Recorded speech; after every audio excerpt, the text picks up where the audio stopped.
Hi, Curtis. How are you today?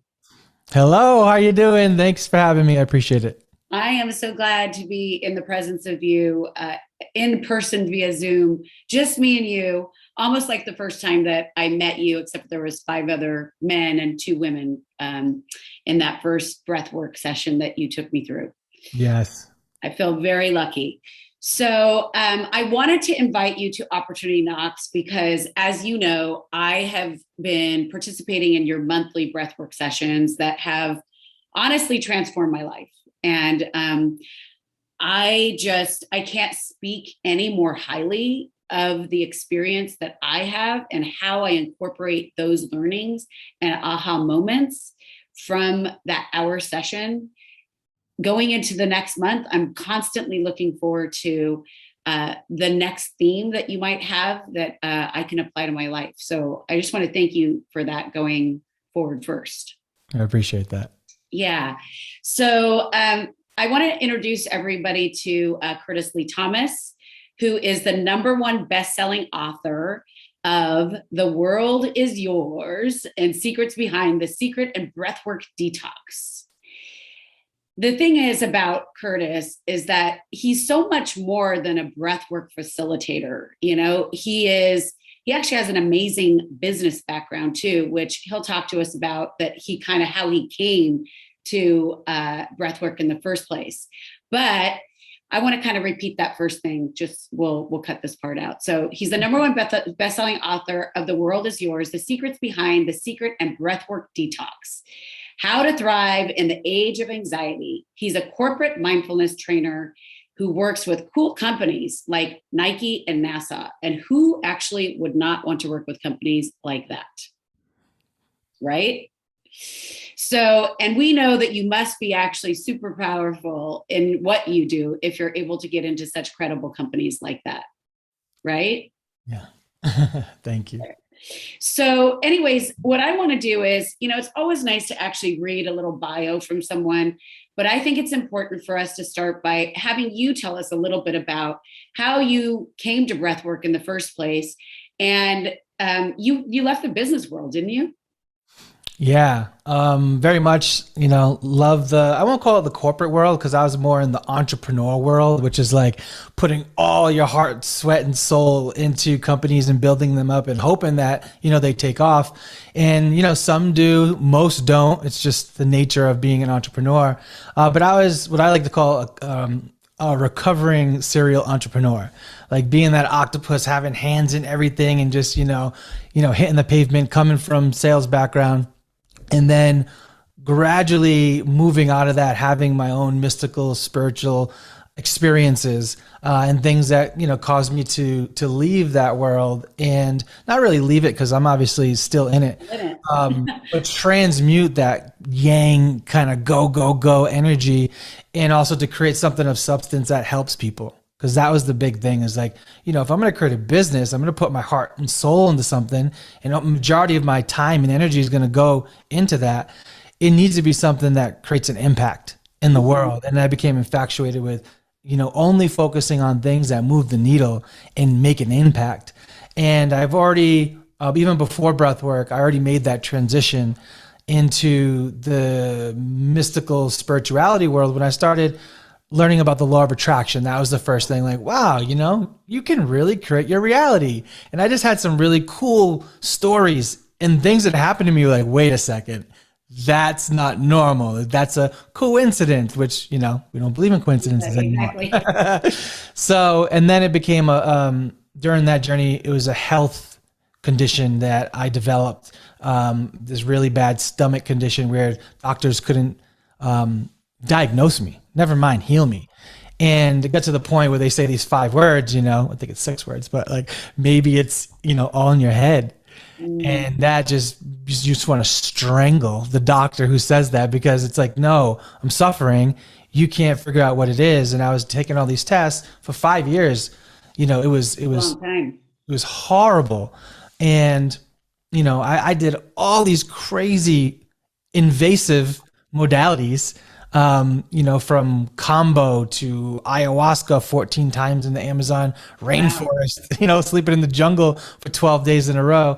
And, I was willing to do whatever it took. Western medicine already failed me. So I'm like, well, let's see what this woo-woo world has to offer, because I'm desperate. Yes. And I found breath work, and I had my own Taoist tummy massager. So I had all these weird modalities I was trying to work on. And she's the one that told me about breath work. I did my first breath work. I had this huge release, floated home because I felt so good. Next morning I woke up, my stomach pain was gone. Wow. And I couldn't wrap my head around that. Like we talked earlier, right? I'm that, analytical Capricorn, very logical. I need to see it to believe it type of person. And I'm like, where's the pain? Where's the feeling? Like it was like, I almost missed it because it was there for 5 years. I didn't miss it, but it almost was like looking for it. Like, where are you? And then once I really realized it was gone, and trying to wrap my head around how the heck this little stupid breathing exercise, was able to do what it did and fix this condition, then it just hit me.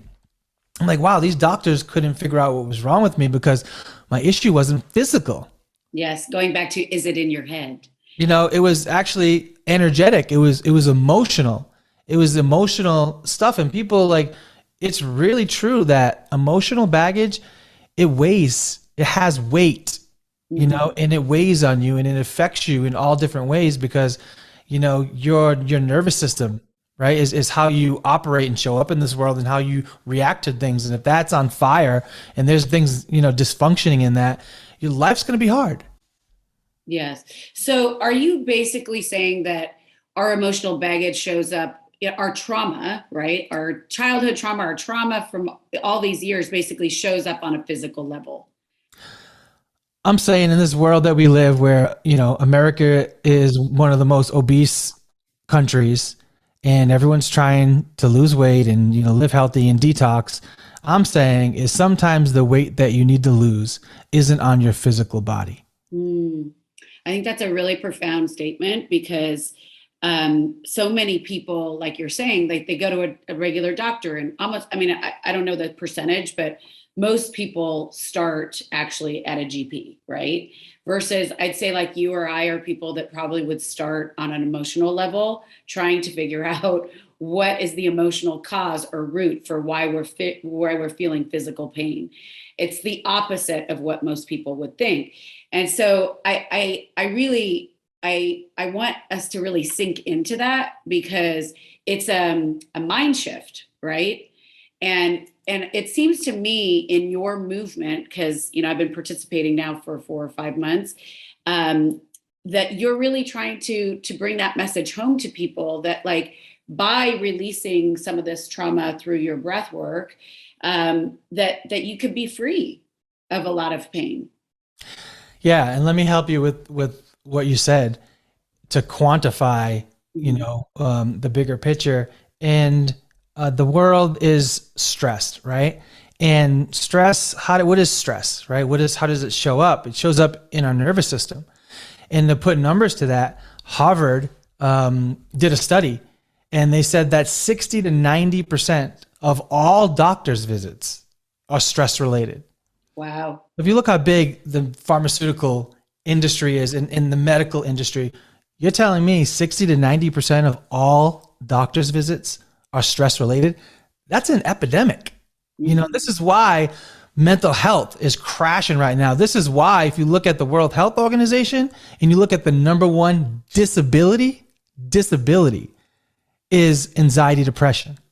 Wow. So it's like, the pandemic has overshadowed the real epidemic of declining mental health. And why is the entire world stressed out? And this kind of goes to my first book, which we can't get into because it's just too deep down the rabbit hole. But that book answers the question, why? Who says the life's supposed to be like this? Like, why does it have to be hard? Because it is. Life's hard. And that's just what it is. But it's not supposed to be hard. And once you start digging deep, you realize that a lot of these things, Michelle, they were fabricated. They were manufactured. What was the first book that you wrote? The world, The World is Yours, The Secrets Behind the Secret. It's about the awakening. Oh, wow. Your awakening or the awakening of society? Humanity. It started with mine, but when I was going through my awakening and I was having all these things happen to me, the download that came to me says, this isn't a unique process to you. This is a process that every single person on this planet, all of humanity is going to be going through. So I talk about the stages of these processes, and it's different for everybody. And there's different things that awaken, and trigger someone's, their consciousness, their own personal awakening. And it's different for everybody. Some people, it was COVID. They're like, wait a second, this don't make sense. Some people, it was 9/11. Wait a second, how did that building fall when no plane hit it? And why the day before $2.1 trillion they couldn't find, and then the next day the buildings hit down where the wreckage just happened to be?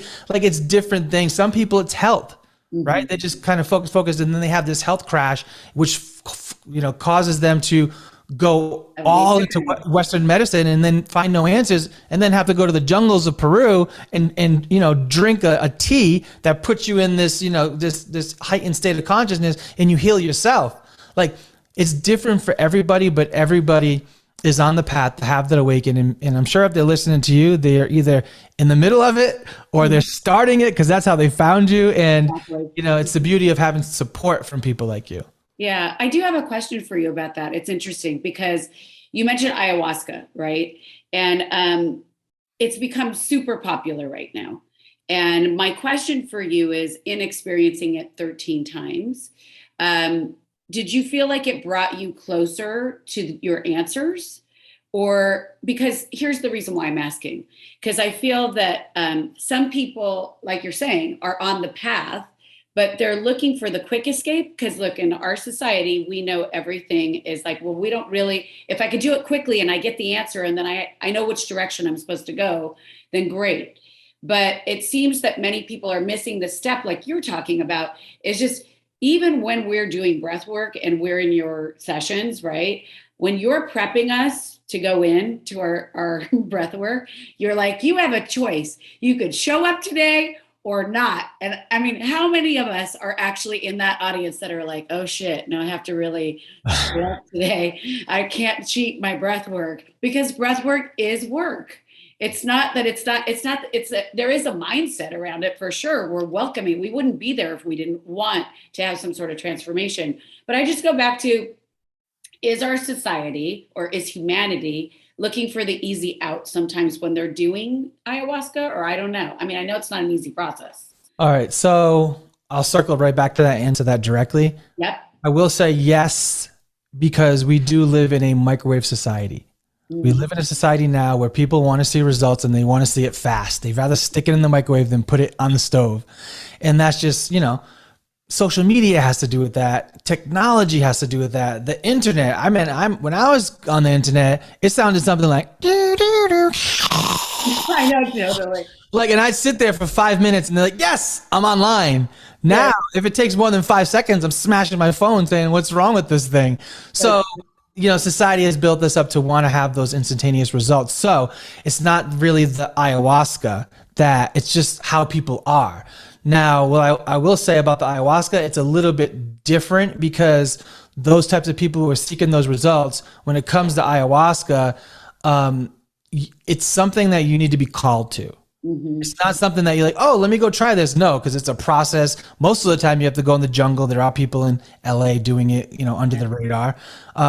But it's not something you jump in. It's a little intimidating for people. If you actually did the research and figured out what it looks like and what happens, like, you might not just want to jump in that for a quick fix, because it might shorten the time, but it's going to be a process that you absolutely need to be ready for.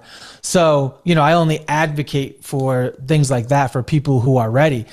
But this is also the reason why, even before this, I don't think I told you this, part of a business, I did retreats for executives and CEOs to go to the jungle and experience ayahuasca in a safe way with the original Shipibo people who brought, ayahuasca to us.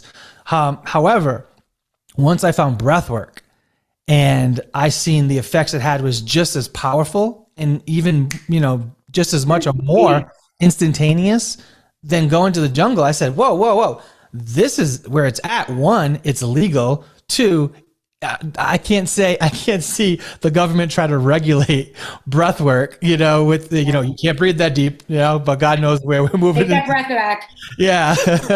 So it's so widely accepted. And I look at it, it's like, for me, it's like the Trojan horse, because when I'm trying to get in these companies like the NASA's and the Nikes, I'm saying, hey, it's, it's breathing, it's mindfulness. And they're like, okay, cool. And then I come and they're like, holy crap. Like even Nike was like, that was one of the most impactful mindfulness events we did. NASA just gave me a review. We just did it with Bloomberg and Business Insider.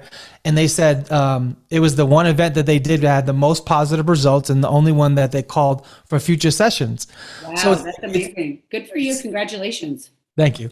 It's just impactful. And that's where it goes back to me. Like, I only want to focus on the things that move the needle because, quite frankly, Michelle, there's not enough time. I agree with you. There's so many things. How many meditations do you know of? How many guided this? How many guided hypnosis? How many yogas? There's all these different types of yogas that you can do.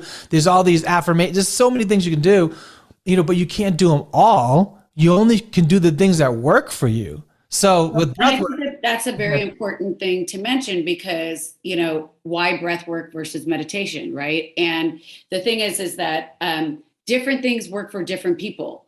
It's like, I'm certified in breathwork, meditation, and yoga, but I've never taken a breathwork course like yours that has transformed, like within what is it, 19 minutes or 18 minutes that we actually do breathwork, something like that. Yeah. It's an hour course, but it's like around that amount of time.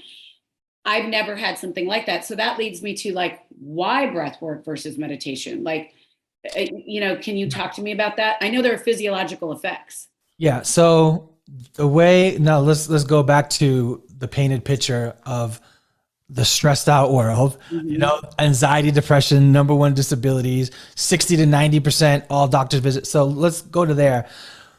I believe personally, meditation is an advanced practice, meaning that if the world's stressed, if you try to get all these stressed out people to sit down, sit still, and don't think a thought for the next 20 minutes, they're going to get more stressed out. It is very difficult. Create anxiety for them, actually. It literally will. And it's so hard to focus. I mean, look at the stats of goldfish attention span and humans. They have more attention span than us. And TikTok was probably the reason for that. So I look at breath work as the deep cleaning, right? So it's like if you go to the car wash, right, and you get that power washer that splash your car, that's breath work. Now, meditation's like trying to clean your car with a toothbrush, right? You can do the job, but Jesus Christ, how long is that going to take? We don't got that much time. And meditation, yes, it gives results, but if they're not immediate and they're compounded, which means you still got to stay consistent, and you will see those results over time, yes. But breath work, unlike yoga and meditation, the results are immediate and they are undeniable, which is great for this huge skeptical society that we live in where they need to see it to believe it. They need to see results. They need to see results fast. And this is why breathwork is taking off, and it's not going to replace these other things, but it will be the go-to. The problem is people don't know about it. Well, that's what I was going to ask you. So it's a very interesting thing because everybody's talking about meditation, right? And I mean, as I said earlier, I plan on doing your training because I'm like, what I need to know his secrets. You really have all these programs in place to make people more aware that breath work is the tool, right? But why is it that people aren't talking about breath work? They don't know about it. And it's so overlooked. It's the most overlooked thing because they're like, oh, breath work. Oh, breathing. Oh, I do that every day. Oh yeah, no, I took this yoga class and we did this fire belly breathing. Yeah, that was pretty cool. Oh, I did this pranayama with my nostril thing. That was pretty cool. Yeah, I've done breath work. No, you haven't. Not this type of breath work. This is a whole different animal. And the thing is, one, they even never heard about it. Two, they don't give it acknowledgement or credit because they have no idea what the heck it does. And then three, they believe that they already did it if they're in the mindfulness. And I've done this 30-year yogis, 30 years, never done breath work. I did a breath work for one of the top breathing neuroscientists. in the game. I mean, I think you were there Oh actually. yeah. Oh yeah, it was amazing. Yeah, Yeah. And he came up to me back afterwards. from Just like, UCLA. yeah. He was like, holy crap. What the heck was that? We need to talk. And, all scientists, they're super, curious. So I've had great conversations with him. So the technique is just different. It's a ancient lost art that's resurfacing, that's here to literally help heal the planet. So tell me, who were you trained by, and how long ago was that? So I'm the type of guy where Like, is it that you have like a guru, like kind of like, other modalities? I'm just curious. so my training consists of even like my the breathwork person I went to, I got trained by him, but then I found out who his trainer was. And then I got trained by them. And then I found out who their trainer was. I got trained by them. Then I found out who oh, there's his dad. Okay. I got the lineage. You're like, I've got the lineage. Yeah. And then I went to, and then I had my own, I was already a certified life coach. So I was already a certified NLP facilitator, and I was already a certified hypnotherapist back in 2012. And I was a Reiki 1, Reiki 2, Reiki 3, Reiki master was my last certification. And then I was also a fitness professional certified by International Sports Science Association. So I had all these tools, right? And it wasn't like I just went to one person and they certified me and I went out there. I took everything, all these modalities, and breathwork was the only modality. And this is the reason why I quit everything I was doing in business and put it all into this, because it was the only modality where it could house and be the vehicle for all of those certifications in one. So that's why you were saying earlier, I've done all these things, but like yours is so transformational. There's a little science behind that, because I'm using the NLP, I'm using the self-hypnosis, and then I get to be a DJ and play cool music, which unlocks. Yeah, I'm constantly downloading your songs. I'm like, wait, I got to write it down. I'm going to forget it. I got to ask him for his playlist. Yeah. So it was the vehicle that was able to house everything that I already had and everything that I wanted to do. Because I didn't, I never had a profession where I could, play with the music like that. And that's where like music and fun and play, it's just all in there. Yeah, I have to say, it's very interesting for me to hear you talk about how you were certified in all these different modalities. It's interesting. On Monday night, I was out with some old colleagues of mine, and they're like, what aren't you certified in? And I said, well, let me ask you a question. Do you want to go to somebody who's consistently learning and growing and working on themselves so that then they can help apply and work with you? Or would you rather work with somebody who's not working on themselves? Like, what's the answer there? Yeah. Because that's usually a clue. Because often, to your point, like being in the personal growth space, it's important for us to keep mindful of what else is out there, for us to be on the top of cutting edge. And that's really what I feel about your breath work. It is the cutting edge of what's next. Yep. Yeah. So how did you come about with writing the book? Was that one of those things where it's like, well, you need to write your next book now because now you're doing breath work? Or how did it work? Oh, the breathwork book. Yes. Yeah. So another business that I had was I had a publishing company, but I only focused on helping people self-publish. So my first book, The World Is Yours, took me over 3 years to write that book. And once I understood the process, I was like, okay, I have the formula here. And my next book, the breathwork book, only took me 3 months. Wow. Right. And then I said, okay. And I started, even, before then I was helping clients and I was bringing them through this process and also showing them the marketing, because, I never had a publishing company. I never had a PR company. But if you go on my website, you're going to see my book in the hands of every A-list celebrity, from Oprah to Tony Robbins to Deepak to Steve Forbes to Beyonce to, Joe Rogan has my book. And it's a process that I learned, and I show people how to do that. So very similar to the teacher training. I don't just teach people the breath work and all those modalities. I teach them how to start a business, because what's the point of being certified if you're too scared to get out there and help people, or you don't have the proper tools to actually make a living from the business? And I show you exactly how to do it. I give you the blueprint. So that's always been a thing of mine. If I'm ever going to sell something to somebody, you got to give them everything. You got to give them all. You got to give them the blueprint so they can be successful, not just to sell a course and get the money from that. It's not in alignment with who I am. Well, I mean, I think what you're saying is that, you have the integrity to want to give back. And obviously, if you have an amazing product, it doesn't do any good if they just learn how to facilitate and they actually don't have a business, right? The goal is to get it into the hands of more people. And so it's interesting. Wow, I should really use you to write a book because I've had a book idea for a long time that just keeps sitting on that shelf. It's like, woo. That's what they do. They do. And that's why they say, the best ideas, the best businesses, the best books, and the richest place in the world is the graveyard. Mm-hmm. Because that's where all the books that weren't written, the songs that weren't sung, the businesses that were not started, all because, I won't say fear, because sometimes it's like, what's the first step? And what's maybe that next step? Because if you can get people going and make it and simplify it for them and make it, oh my God, this is easy. Because now after the second book, I was like, oh my God, this is so easy. I can scale this and show anybody. And, I just actually finished right now, literally in this time period, my first children's book. Wow. Oh, that's amazing. I love that. So excited for that. It's called The Secret of Life, Book 1, Just Breathe. Mm-hmm. And it's an intergenerational story of a young girl who's experiencing like anxiety, doesn't know what it is. And her wise grandmother says, I was once in your shoes, and tells her a story about how bad it was, but then how she learned a tool and a trick that helps her with all her issues. And it was breath work. And then it has shared stories and exercises that you can do breath work with the child. And I love that. It's so cool. Yeah. I can't wait for it to come. I mean, as we know, it is such an epidemic, not just for, our generation or, over 20s, but for children, I think through the pandemic, obviously the rates have gone off the charts as far as anxiety goes. It kind of reminds me of a more modernized version of the late Wayne Dyer. He used to actually have those how-to books. He never focused on breath work, but he did focus on like money and other things like that. But I do think that that's great that you're focusing on that.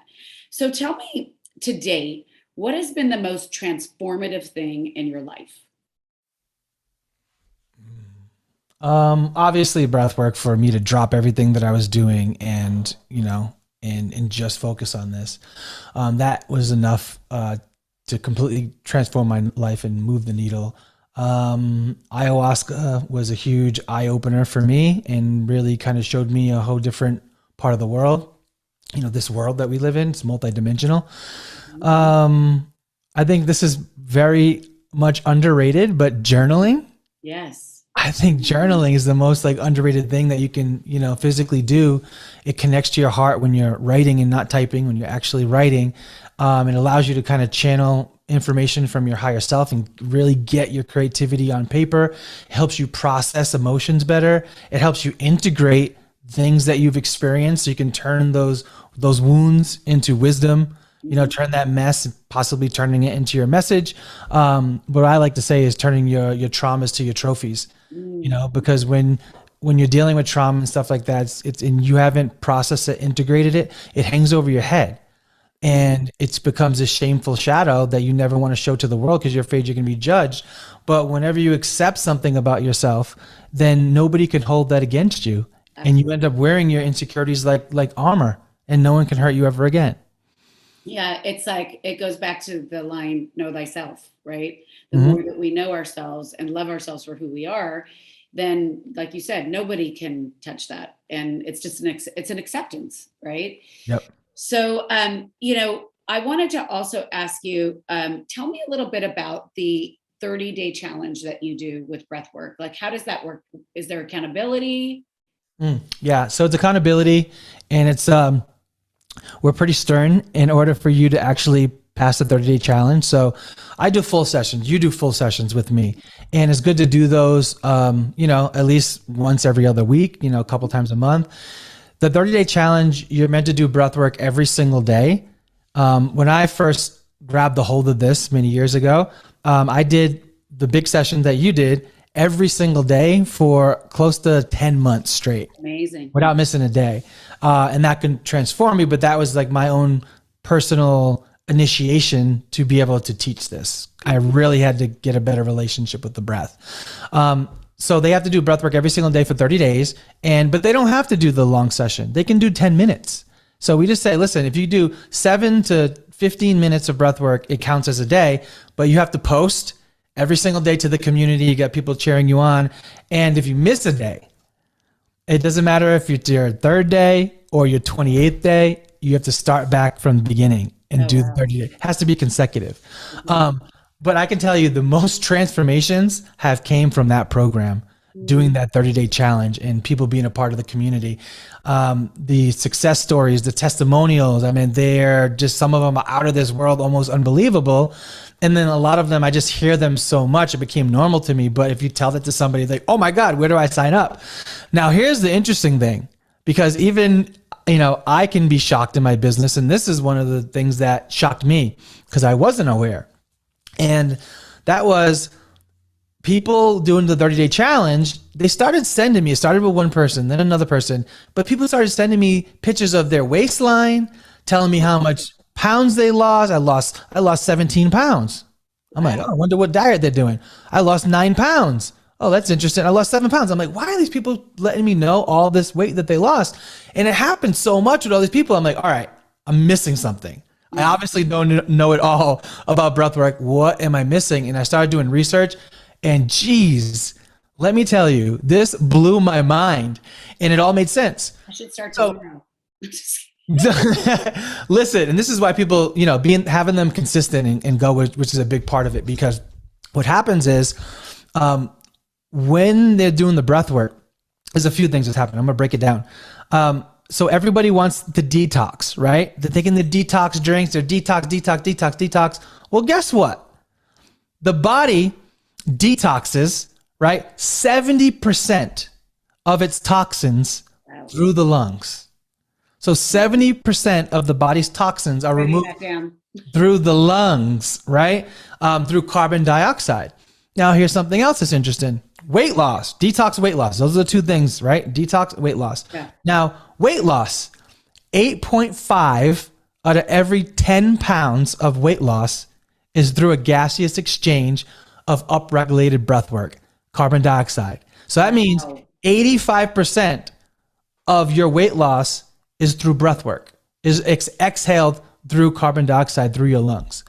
So when I put that together, I said, wow, this breathing is helping people lose weight. And then the icing on the cake was going back to the stats. 60 to 90% of all doctor's visits are stress related. Well, here's the thing about stress, right?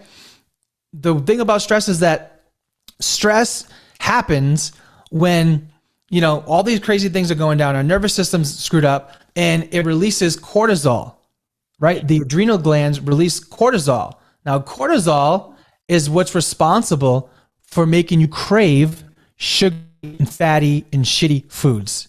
So that means the more stressed you are, the more cortisol you have, and that cortisol is making you crave all these crappy foods that's making you cause weight. So not only was the breath work, detoxing and helping them lose weight that way, but it was cutting down the stress, cutting down the cortisol, and people weren't craving those foods that they once craved naturally. So I started to look at this thing as like, oh my God, I haven't started this marketing plan yet, but best sure we'll put something together for people. It's a guilt-free weight loss program. I'm floored right now. Me too. As this being like an additional benefit, as if it wasn't enough that you felt amazing afterwards. The simple fact that you could lose weight by actually breathing 7 minutes a day, that's pretty crazy. Amazing. And by the way, what we know to be true about stress too is most of the time people are holding their breath. Yes, they're holding their breath. I mean, there's all types of issues. When you attack your stress and you start to heal your nervous system, which is another reason why we breathe through the mouth. Mm-hmm. So a lot of people ask, well, why do we breathe through the mouth? I was told we were supposed to breathe through the nose. Yes, you should be breathing through the nose. 99.9% of the time, you should be breathing through your nose. However, what happens is the trauma that we go through, it gets stuck in our sympathetic nervous system, right? So if I went behind you and scared the crap out of you, the first thing you go, right, through the mouth, right? And whenever types of trauma happen, it's gasping through the mouth, and that sympathetic nervous system is what needs to get cleared out. So that's why you open your mouth when you're breathing, is because you're clearing out that system. So you got to feel it to heal it, type of thing, right? Can you talk about that? It's a 3-part breath, but can you do a quick, like, it's 3 parts in through your root chakra? I'll say this. I'll explain it not in an instructional way, because I'll never want somebody to do this on their own. Okay. I always tell people, for your first time, and you can understand this because you've seen, what could happen, and nothing bad, guys, is that it's extremely powerful and potent. And to have a guide for your first time, whether that's in person, whether that's live or virtual, whatever, it doesn't matter, just as long as you have somebody coaching you. But it's very simple. It's a very simple technique. In through the mouth, out through the mouth. It's a 3-part breath, right? You're doing 2 breaths in, 1 breath out. It's deep diaphragmatic breathing. So you're breathing deep into your belly, filling up your chest, and just releasing, let it go, but keeping it a constant connected loop. So when you do it that way, it doesn't trigger your fight or flight, like, people say, not hypothermia, hypoventilation, right? It's not hypoventilation because you're breathing a 2-part breath deep into your belly, fill up your chest, but it's all mouth breathing. And that's what makes it special and makes it able, to release what you're supposed to release. So when somebody does a 30-day challenge with you, are they logging on at a specific time, or they do it on their own and they're watching something of yours, or how does it work? Because I haven't done it. Good question. So when they do the 30-day challenge, they're given a program. So in that program, I break down all the kind of safety things, all the things they need to know to have a successful home practice, because that's what the boot camp is. And then I give them some kick-ass guided sessions. So it comes with 8 guided sessions. They're all themed, like you love. And there's four themes, and then we have 4 that are 30 minutes and then 4 that are hour long. So if they want to go the deep ones are there. If they want to go shorter ones, the shorter ones are there. And they have lifetime access to that. Oh, that's amazing. Yeah. You're actually making me want to sign up for that too now. I mean, clearly, since I'm only going twice a month, I've been doing, as you know, I do meditation, a ton of meditation, but I do feel like the breath work has been over the top. So I actually, now I'm saying I'm signing up for the 30-day plus. Well, I would wait. Actually, I'd wait because, you don't have to, but because I know you said you're interested in doing the teacher training. I am doing it in December. So if you do the teacher training, you get the boot camp for free. Oh, okay. Well, and that comes with the 30-day challenge. It comes with some pretty cool stuff. So yeah. Other people should be joining me for my December training too. So we can all have them together. I mean, that's fun. 5 days too. Yeah, I'm sure it is. So I could speak with you for hours, and I've really enjoyed our conversation and the depth of just the research and understanding of, how it can actually impact all of us on such a simple level if we just dedicate the consistency to it, right? And so, but I do like to ask a few more questions and then we could end. But the first question I have for you that I ask every guest is, what are your top 5 core values? Top 5 core values. Mm-hmm. Okay. I know you got that off the top of your head. I'd say do what you say you're going to do. That's number 1. And number 2 kind of goes with that as well, is keeping promises to yourself. Right. So I become extremely aware of the little tiny promises that I make, because I feel it's the quickest way to lose confidence in yourself is when you continuously make commitments to yourself and you don't keep them, you lose the ability to trust yourself. And that's very, very dangerous. So, so number 3 would be core values. Integrity, commitment. I love these. And then the third one would be corny, but treat people how you want to be treated. Everybody, which means, whether that's the CEO or the janitor or the person, I just have tremendous compassion because I just seen where my mom came from, and, she came from the bottom. She came, from cleaning houses and, drugs and all these things to, writing a book to getting her master's degree. So, I see in women, I see my mother in all women. And then in men, I see me. Right. So I just make sure that I treat everybody with the same level of respect, because that could be my daughter, that could be this person. So that's big to me. And then what are we on, 4 or 5? 4? We're on 3. So we have integrity, commitment, and mutual respect. No, the first one was, what was the first one? It was integrity. It was like show up the way that you want, and be committed to your process. Yeah. Yeah. And the second one, no, the second was keep promises to yourself. Oh. The one was do what you say you're going to do to other people. 2 is keep promises to yourself. 3 was treat people how you want to be treated. Mutual respect. So I'm putting them in words and you're actually saying okay.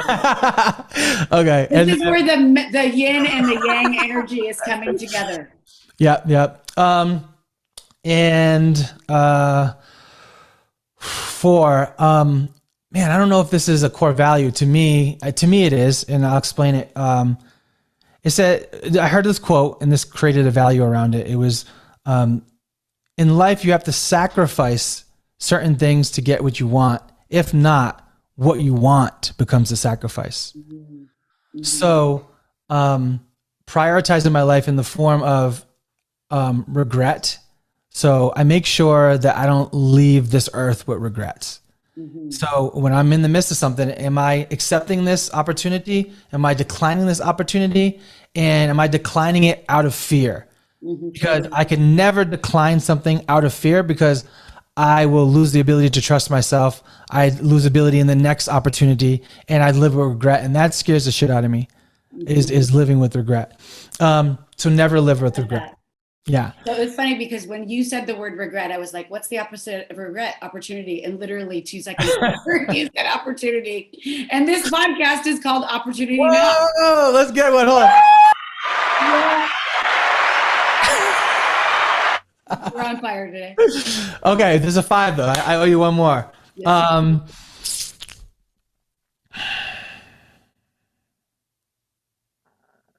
I have one for you if you really want it. Good. Maybe I'll trigger something. Lifelong learning. Oh, always be learning. That's a big one. That is a great core value. We talked about that earlier. Yeah. And I see that in you. That's why. Yeah. I remember talking to this shaman psychic lady and she's like, you're always going to be learning, as like always. You have an insatiable appetite just for learning, and which goes into, one of my sayings, I talk about this in the first book, is curiosity is consciousness at work. And we don't need to awaken the world. We don't need to change the world. But if you can get them curious enough about, why they do certain things that they do, and they start asking themselves questions, right? That's where change comes from. It really comes from curiosity. And that's how my entire journey started, literally through curiosity. So I'm not the guy who believes curiosity killed the cat. I think ignorance killed the cat. I absolutely agree with you, because I feel like, listen, if neither one of us were curious, we wouldn't be on this call together. I wouldn't have showed up to Breathwork that day, and I wouldn't have met you. And then in which case you wouldn't have helped transform my life. And next thing you know, who knows? Lord only knows what's going to happen.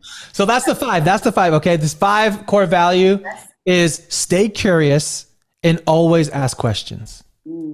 That's the 5th value. And I got goosebumps on that one. So that's a good one. Thank you. See, you needed that little assistant. See, that's what we're here for, each other. Yes. Well, I just want to thank you for your time today. And I feel, honestly, like really grateful for this time and getting to know you better and the program. And I just can't recommend it more to people, that stepping into just this little bit of invested time to commit to yourself can transform your life. And I really am so grateful for Kurtis, because this has been an opportunity. It's been an opportunity to align with myself and grow and heal. And we all need more healing. And so I thank you for the gifts that you bring to the world. Thank you for the opportunity. Exactly. So if there's anything that if you would like to leave the audience with, like your website, Insta, whatever it is that you have coming up. I know you have a call in just 2 weeks, right? That is a great introduction call for people too. Yeah. Man. Yeah. I guess, you can, I don't want to give them too much because then they won't remember anything, but, KurtisLeeThomas.com, KurtisLeeThomas. So Kurtis with a K, KurtisLeeThomas.com. That will bring you to everything. It'll bring you to the Breathwork page. If you say you want to go on a virtual event or a teacher training or whatever it is, that will be like the hub. So you can go there and get everything. Or if you just want to follow me, I'm a little bit more active on Instagram. So Man from the Stars is my Instagram. So you can go on there. And I try to respond to my DMs and stuff like that and talk to people. No, I So think you're really good about it. yeah. I mean, I don't know who. Yeah. You know me. So that's right. I don't know who's writing you. So, I mean, I can only speak for myself. So. Yeah, you go in the good folder. Exactly. All right. Well, again, thank you so much. And I look forward to releasing this interview, and have a wonderful day.